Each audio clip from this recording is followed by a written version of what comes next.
Ukiona mpenzi wako anafanya hivi, jua anakuwaza kila dakika. Unajua katika mahusiano, swala la mwenzako kukuwaza kila muda ni jambo zuri na ni jambo ambalo linaonyesha ishara ya upendo wa dhati. Na ni vizuri ulitambue ili uone kwamba huyo mtu anakuthamini kiasi gani. Sasa leo nitakufundisha ishara za kisaikolojia ambazo zinaonyesha mtu anakuwaza. Na ukigundua ni vizuri kwa sababu utajua kwamba huyu mtu anakupenda kwa dhati. Kwa sababu mara nyingi mtu mpaka anaamua kukuwaza mara kwa mara, maana yake wewe ndio priority kubwa kwake. Lakini sasa kama hii ndio mara yako ya kwanza kujiunga na channel yetu ya Elikhan Mtz, karibu sana na usisahau kusubscribe.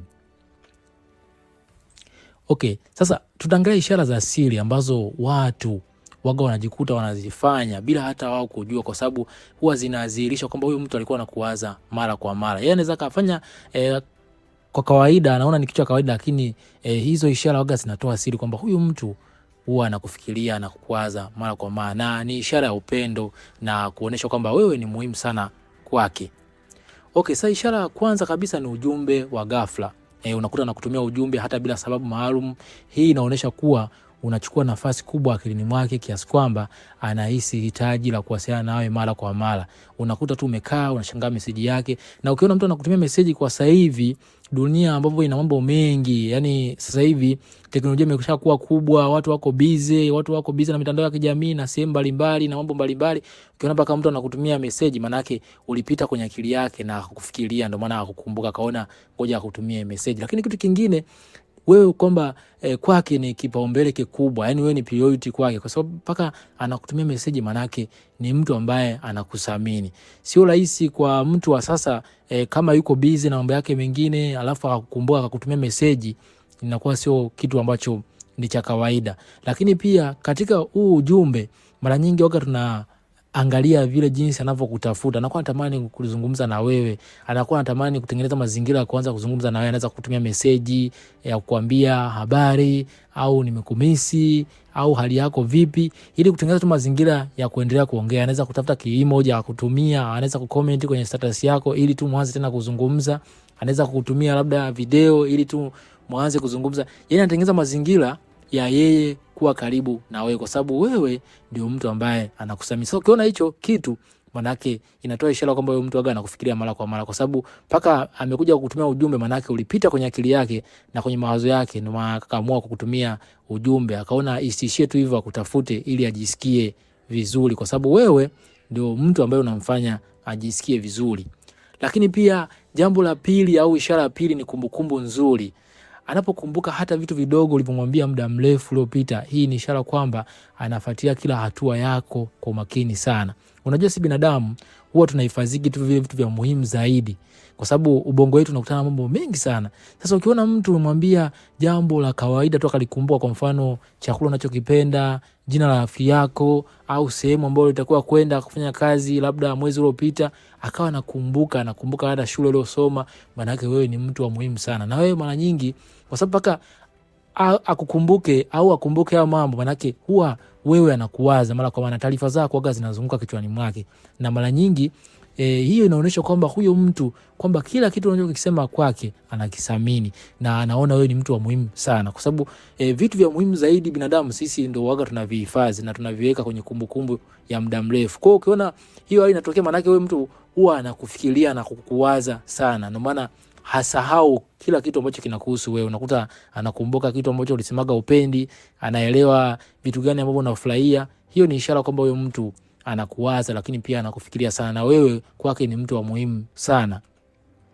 Lakini pia ishara nyingine ni mipango ya baadaye.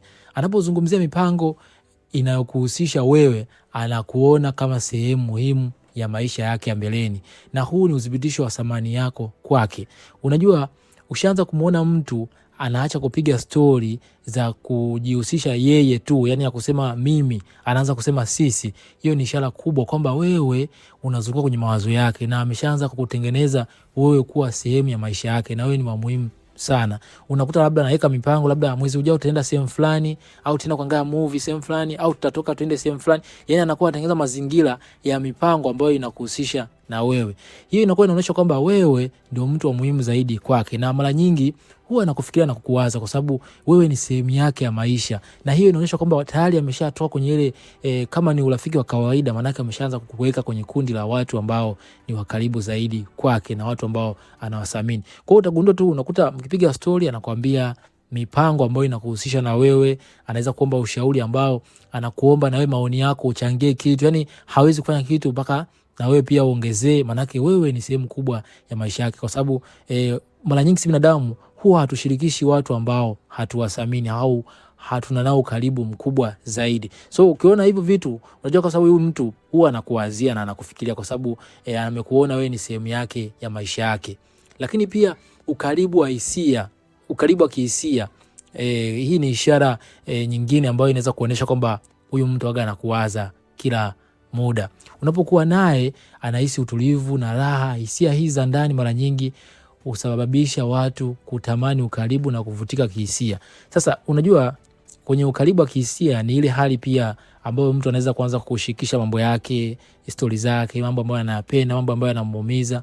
Ukishaanza kumuona mtu anakuwa anafunguka kiurahisi, anakuwa anajisikia vizuri kuwa karibu na wewe, anakuwa wazi kuongea mambo yanayomsumbua, tayari wewe kwake ni mtu ambaye anakusamini sana. Na mara nyingi huwa anakukumbuka na kukuwazia, kwa sababu mara nyingi sisi binadamu waga tunawawaza wale watu ambao wako sako katika maisha yetu, au watu ambao ni wa muhimu kwetu. Ukianza kuona na kushirikisha mambo yake, changamoto zake, vitu ambavyo vinamsumbua, maoni ambayo anahitaji labda na wewe uongezee, au jambo lolote ambalo anahitaji labda kulifanya na yeye anakuunganisha katika hilo, lakini pia mkiwa karibu anajisikia vizuri, anapata utulivu, anajisikia amani, maana wewe ndio sehemu yake ya kumpa furaha. Na mara nyingi ukiona mtu anakuwa na utulivu hivyo wa kihisia, anakuwa anakuambia mambo yake haya yote, ni ishara kwamba huyo mtu waga anakufikiria na anakuwaza. Kwa sababu mara nyingi binadamu sisi hatuwezi kuwa wazi kuanza kufunguka mambo yetu kwa mtu ambaye tunamuona hatumuelewi, au mtu ambaye hatuko naye ukaribu wa ndani zaidi. Kwa hiyo ukiona hiyo ishara kwamba mtu anakuwa wazi, anakuwa anajisikia vizuri, anakuwa na amani, anafurahi akiwa karibu na wewe, ni ishara kwamba huyo mtu waga anakuwaza na anatamani zaidi kuwa karibu na wewe, na ni ishara kwamba huyo mtu huwa anakufikiria kila muda. Lakini sasa ishara nyingine ni udadisi wa kujua. Unakuta anakuuliza kuhusu siku yako, hisia zako kwa dhati, anataka kujua kila kitu kuhusu ulimwengu wako, kwa sababu ndipo alipozama. Mtu yote ambaye anakufikiria mara kwa mara nyingi anatamani kujua unaendeleaje, hali yako ikoje. Haishi tu pale kwamba mambo au vipi, siku yako vipi, anaendelea kujua leo kazini ilikuwaje, vipi, mbona kama unaongea hivyo. Yeye anatamani kujua kila kitu ambacho kinakuhusu, jinsi ulivyo, hisia zako, kama una changamoto, maana wewe ndio mtu wa muhimu zaidi. Kwa sababu akikaa tu muda lazima ukumbuke wewe, na akiwa karibu na wewe lazima atake kujua kitu ambacho kinaendelea karibu yako, au kinachokusumbua, au ambacho wewe unakipitia, kwa sababu wewe ndio mtu wa muhimu zaidi kwake. Na mara nyingi sisi binadamu, mpaka ukiona mtu anakuweka kuwa priority, maana yake wewe mtu waga anakufikiria mara kwa mara. So utajuaje? Unakuta mtu anakuwa anakuulizia kuhusu siku yako, mambo yako, anasamini hisia zako. Kama ujisikie vizuri, anatamani kujua kwa nini hicho kitu kimekufanya usijisikie vizuri, kwa nini uko hivyo, kwa nini umepata changamoto hiyo, atakuwa karibu na wewe. Hiyo inaonyesha kwamba huyo mtu huwa anakufikiria na kuwaza kila muda.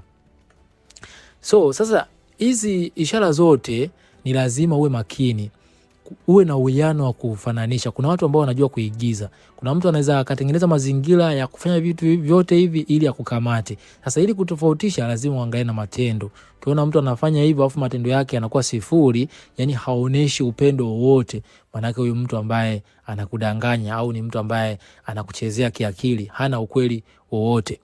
Niambie katika comment, je, umegundua ishara hizi kwa mtu yeyote ambaye uko naye karibu, au katika mtu yeyote ambaye uko naye kwenye mahusiano? Niandikie katika comment section hapo, na mimi nitafurahi kuona comment yako. Asante sana kwa kunisikiliza kuanzia mwanzo mpaka mwisho. Usahau kulike, kushare na kusubscribe. Mimi naitwa Elikhan Mtz.